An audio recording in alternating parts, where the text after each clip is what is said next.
ॐ अस्य श्री आदित्यहृदयस्तोत्रमहामन्त्रस्य अगस्त्यो भगवान् ऋषिः अनुष्टुप्छन्दः श्रीयादियात्मा सूर्यनारायणो देवता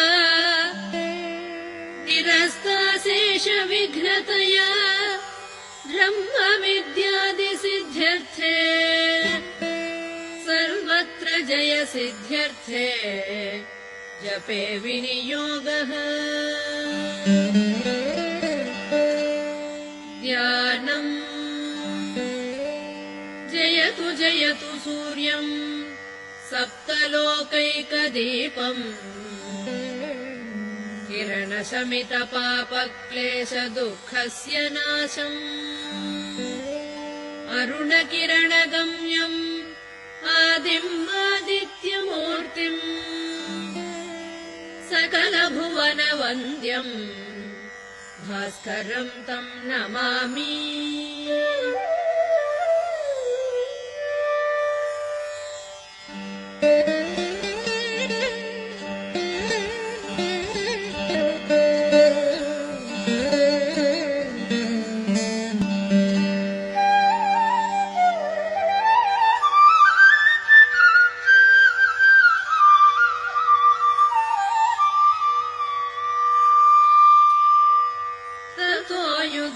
युद्धपरिश्रान्तम् समरे चिन्तया स्थितम् रावणम् चाग्रतो दृष्ट्वा युद्धाय समुपस्थितम् दैवतैश्च समागम्य द्रष्टुमभ्यागतोरणम् उपागम्य ब्रवीद्रामम् अगस्त्यो भगवान् ऋषिः राम राम महाबाहो शृणु गुह्यम् सनातनम्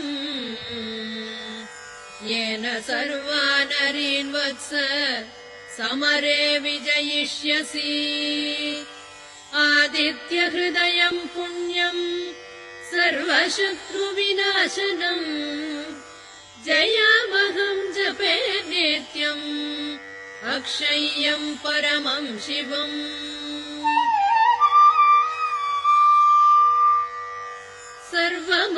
सर्वमङ्गलमाङ्गल्यम् सर्वपापप्रणाशनम् चिन्ताशोकप्रशमनम् आयुर्वर्धनमुत्तमम् रश्मिमन्तम् समुद्यन्तम् देवासुरनमस्कृतम् पूजयस्व विवस्वन्तम् भास्करम् भुवनेश्वरम्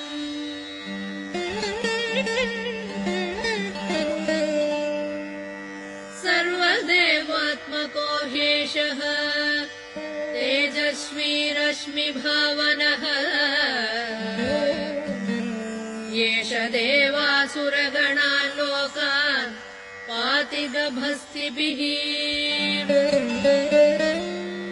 येष ब्रह्मा च विष्णुश्च शिवस्कन्दप्रजापतिः महेन्द्रो धनदत्कालो यमः सोमो ह्यपाम्पतिः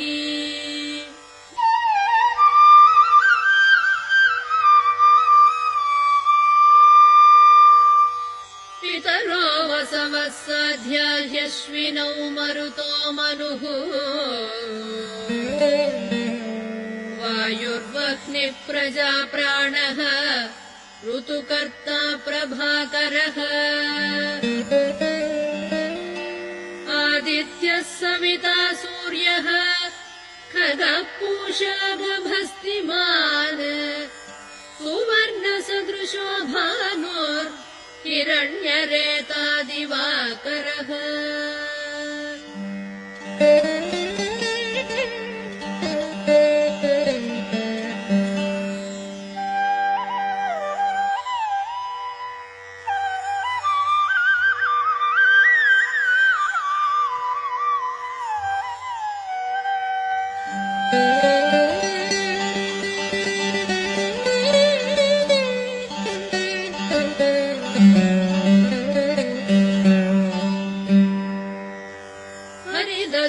सहस्रार्चिः सप्तसप्तिर्मरीचिमान् तिमिरोन्मथनः शम्भुस्त्वष्टा मार्ताण्डअंशुमान्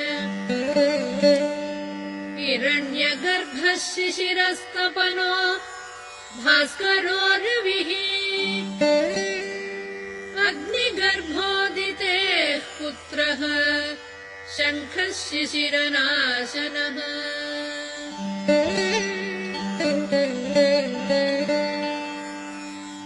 व्योमनाथस्तमो भेदी ऋग्यजुस्सामपारगः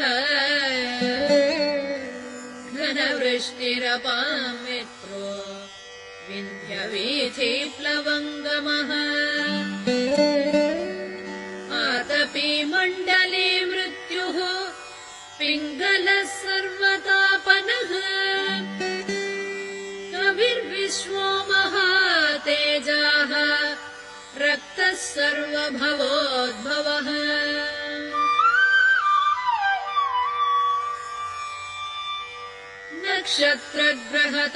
नक्षत्रग्रहताराणामधिपो विश्वभावनः तेजसामपि तेजस्वी द्वादशात्मन्नमोऽस्तु ते नमः पूर्वाय गिरये पश्चिमायाद्रये नमः ज्योतिर्गणानां पतये लीनाधिपतये नमः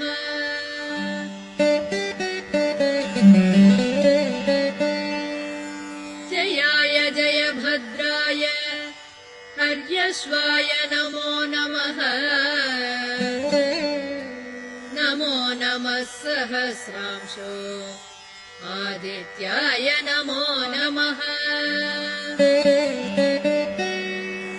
नमः उग्राय वीराय सारंगाय नमो नमः नमः पद्मप्रबोधाय मार्ताण्डाय नमो नमः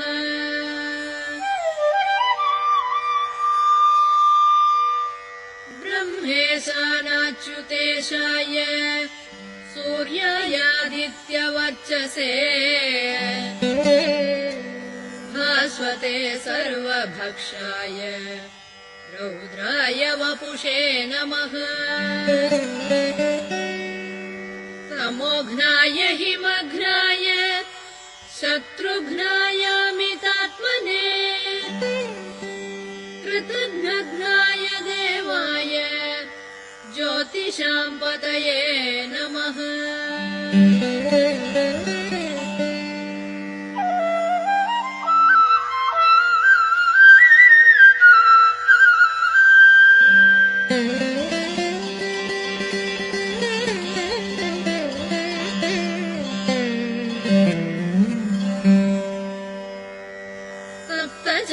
सप्तजामीकराभाय वह्नये विश्वकर्मणे नमस्तमोऽभिनिघ्नाय रुचये लोकसाक्षिणे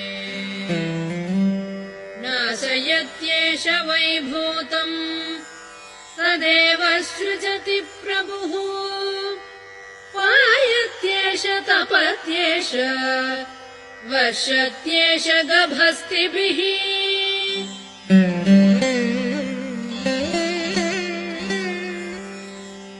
येष सुप्तेषु जागर्ति भूतेषु परिनिष्ठितः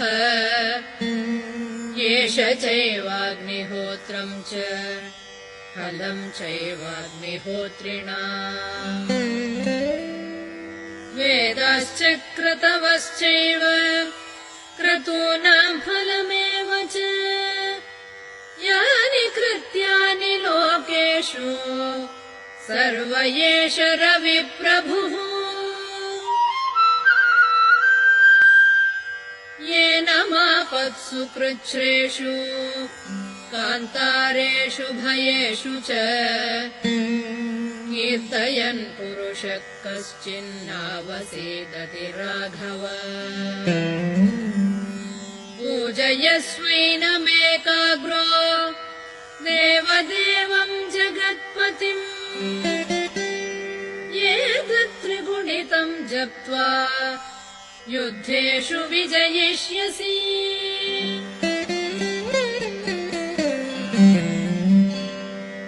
अस्मिन् क्षणे महाबाहो रावणं त्वं वधिष्यसि। एवमुक्त्वा तदागस्त्यो जगाम च यथागतम्। एतच्छ्रुत्वा महातेजा नष्टशोको भवत्तदा। धारयामास सुप्रीतो राघव प्रयतात्मवान्। आदित्यं प्रेक्ष्य जप्त्वा तु परम् हर्षमवाप्तवान्। त्रिराचम्य शुचिर्भूत्वा धनुरादाय वीर्यवान्। रावणं प्रेक्ष्य हृष्टात्मा युद्धाय समुपागमत्। सर्वयत्नेन महता वधे तस्य धृतोऽभवत्।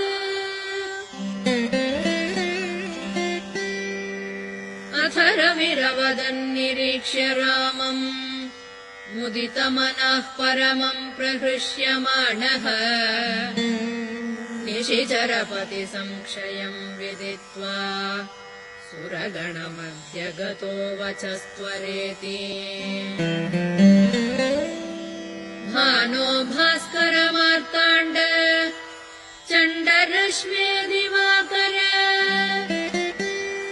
आयुरारोग्यमैश्वर्यम् श्रियं पुत्रं च देहि मे।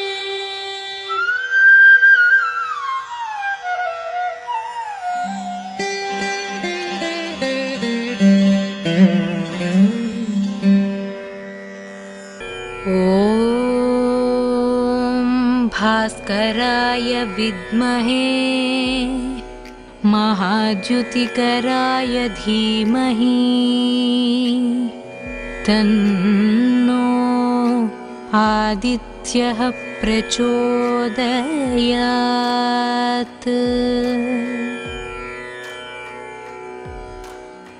ॐ भास्कराय विद्महे महाद्युतिकराय धीमहि तन्नो आदित्यः प्रचोदयात्।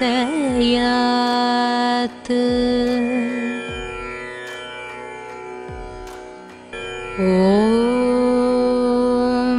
भास्कराय विद्महे महाद्युतिकराय धीमहि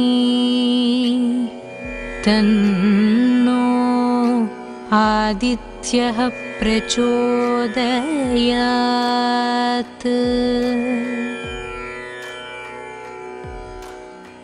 ॐ भास्कराय विद्महे महाद्युतिकराय धीमहि तन्नो आदित्यः प्रचोदयात्।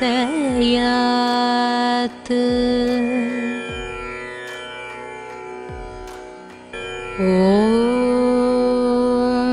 भास्कराय विद्महे महाद्युतिकराय धीमहि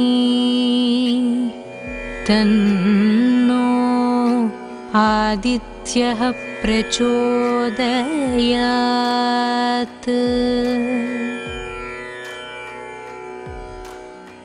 ॐ भास्कराय विद्महे महाद्युतिकराय धीमहि तन्नो आदित्यः प्रचोदयात्।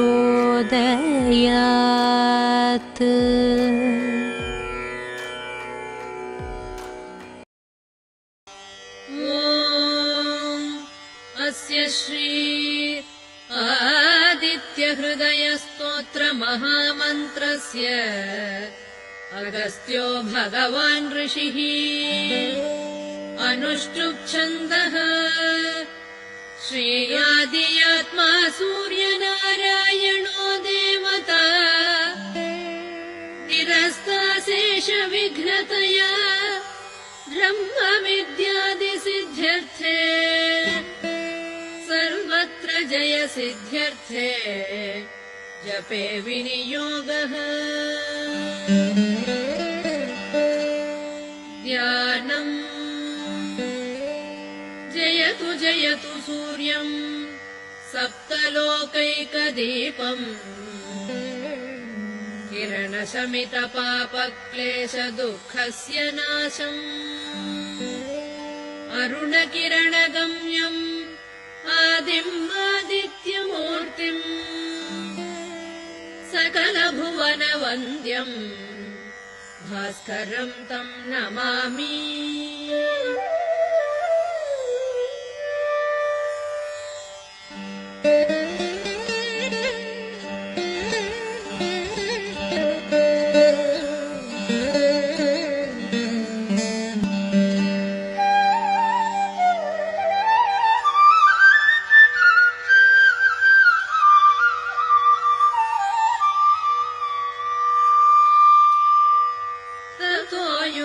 युद्धपरिश्रान्तम् समरे चिन्तया स्थितम् रावणम् चाग्रतो दृष्ट्वा युद्धाय समुपस्थितम् दैवतैश्च समागम्य द्रष्टुमभ्यागतो रणम् उपागम्य ब्रवीद्रामम् अगस्त्यो भगवान् ऋषिः राम राम महाबाहो शृणु गुह्यम् सनातनम् येन सर्वा नरीन् वत्स समरे विजयिष्यसि आदित्यहृदयम् पुण्यम् सर्वशत्रुविनाशनम् जयामहम् जपे नित्यम् अक्षय्यम् परमम् शिवम्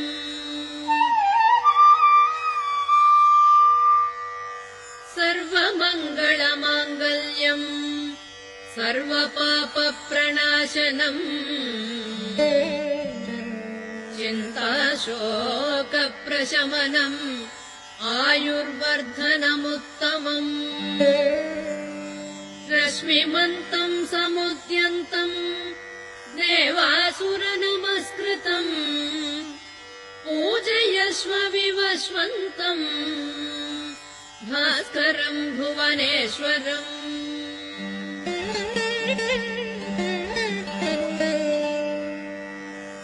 सर्वदेवात्मको ह्येषः तेजस्वी रश्मिभावनः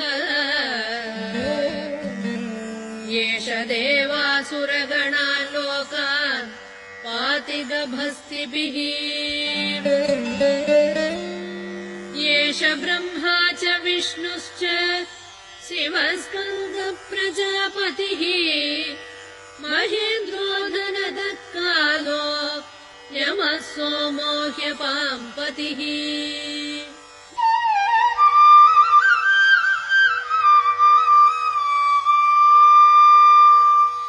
पितरो वसवः साध्या ह्यश्विनौ मरुतो मनुः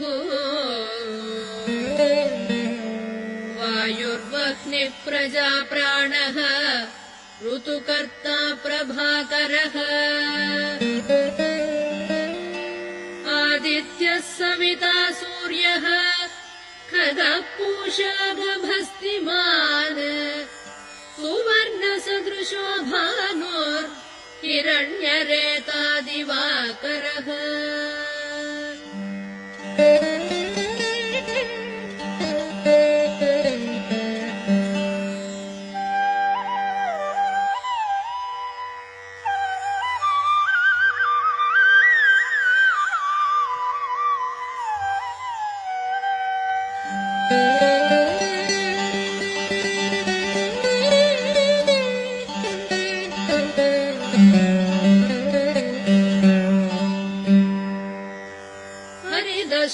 सहस्रार्चिः सप्तसप्तिर्मरीचिमान् तिमिरोन्मथनः शम्भुस्त्वष्टा मार्ताण्डअंशुमान्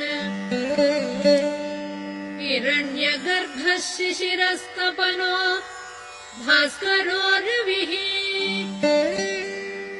अग्निगर्भोदितेः पुत्रः शङ्खः शिशिरनाशनः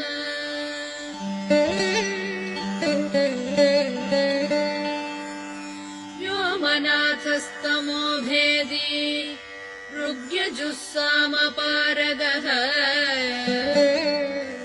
घनवृष्टिरपां मित्रो विन्ध्यवीथिप्लवङ्गमः आतपी मण्डले मृत्युः पिङ्गलः सर्वतापनः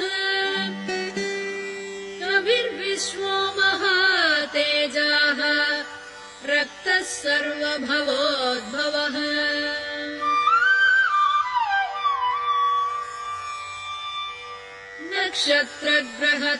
नक्षत्रग्रहताराणामधिपो विश्वभावनः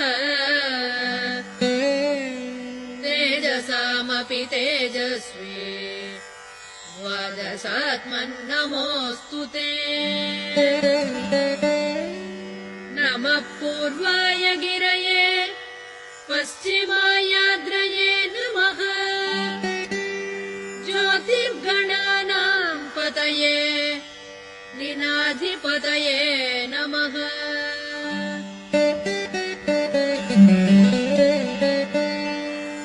जयाय जयभद्राय हर्यश्वाय नमो नमः नमो नमः सहस्रांशो आदित्याय नमो नमः नमः उग्राय वीराय सारंगाय नमो नमः नमः पद्मप्रमोदाय मार्ताण्डाय नमो नमः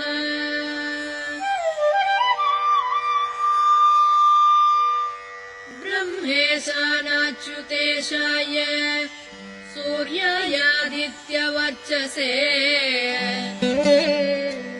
भास्वते सर्वभक्षाय रौद्राय वपुषे नमः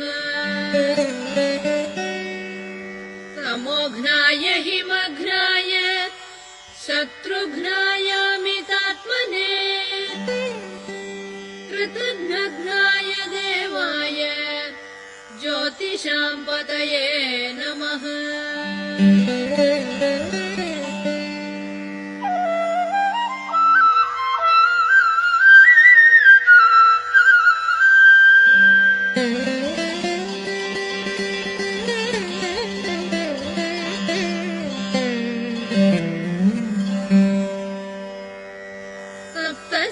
सप्तजामीकराभाय वह्नये विश्वकर्मणे नमस्तमोऽभिनिघ्नाय रुचये लोकसाक्षिणे नाशयत्येष वैभूतम् तदेव सृजति प्रभुः पायत्येष तपत्येष वर्षत्येष गभस्तिभिः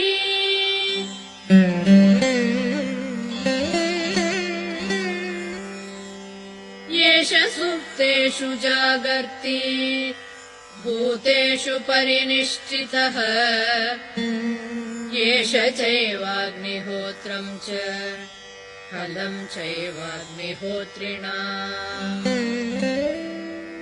वेदाश्च क्रतवश्चैव क्रतूनाम् फलमेव च यानि कृत्यानि लोकेषु सर्व एष रविप्रभुः येन मापत्सु कृच्छ्रेषु कान्तारेषु भयेषु च कीर्तयन् पुरुषः कश्चिन्नावसीदति राघव पूजयस्वैनमेकाग्रो देवदेवं जगत्पतिम् एतत्त्रिगुणितं जप्त्वा युद्धेषु विजयिष्यसि।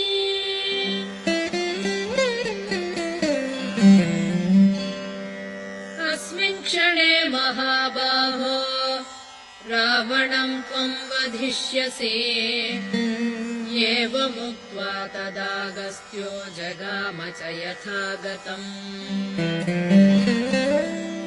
एतच्छ्रुत्वा महातेजा नष्टशोको भवत्तदा। धारयामास सुप्रीतो राघव प्रयतात्मवान्। आदित्यम् प्रेक्ष्य जप्त्वा तु परम् हर्षमवाप्तवान्।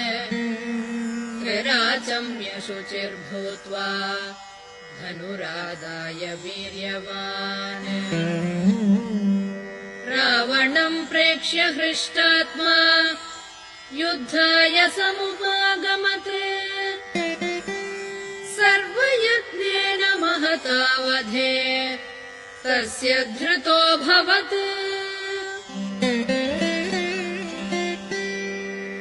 अथ रविरवदन्निरीक्ष्य रामम् मुदितमनः परमम् प्रहृष्यमाणः। निशिचरपति संक्षयम् विदित्वा सुरगणमध्य गतो वचस्त्वरेति।